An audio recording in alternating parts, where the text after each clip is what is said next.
આજરોજ માનનીય પ્રભારી સચિવશ્રીના અધ્યક્ષસ્થાને હાલમાં જે પરિસ્થિતિ છે તેનું તૈયારીનું સમીક્ષા કરવા માટે જિલ્લાના વરિષ્ઠ અધિકારીઓની એક સમીક્ષા બેઠક રાખવામાં આવેલી હતી.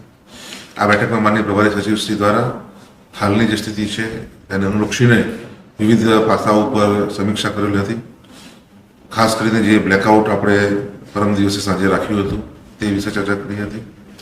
લોકો ખોટી અફવાઓથી દોરાય નહીં અને કોઈપણ પ્રકારની એક કેઓટિક સિચ્યુએશન ના થાય તે સુનિશ્ચિત કરવા માટે સાહેબે બધાને માર્ગદર્શન આપેલું હતું.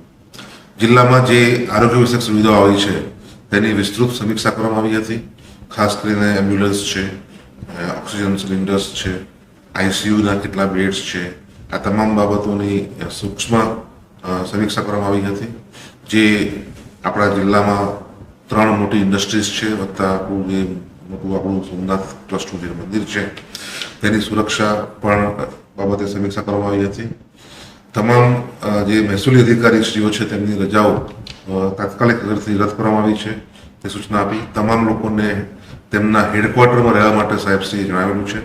આ ઉપરાંત દરેક ગામોમાં એક કોન્ટેક્ટ પર્સન નું જે છે હુકમ કરવા જણાવેલ છે અને જે આપણા 6 તાલુકા છે એ 6 તાલુકામાં નાયબ કલેક્ટર કક્ષાના અધિકારીશ્રીઓને તાલુકા હેડક્વાર્ટર પર જઈને એમના તાલુકાની જે પરિસ્થિતિ છે તેનો તાગ મેળવીને જે હાલની સ્થિતિને પહોંચી વળવા માટે તમામ તૈયારી પૂર્ણ કરે તેવી સાહેબે સૂચના આપી છે.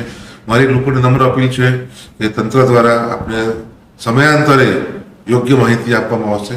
આ સિવાય અન્ય કોઈ પણ પ્રકારની માહિતીથી ગેરમાર્ગે ના દોરાય, ખોટી અફવાઓથી દૂર રહે અને આવી સ્થિતિમાં બ્લેકઆઉટ સ્થિતિમાં પોતે સુરક્ષિત રહે તે માટેનો યોગ્ય જે સૂચનાઓ સરકાર તરફથી આપવામાં આવી છે તેનું પાલન કરે.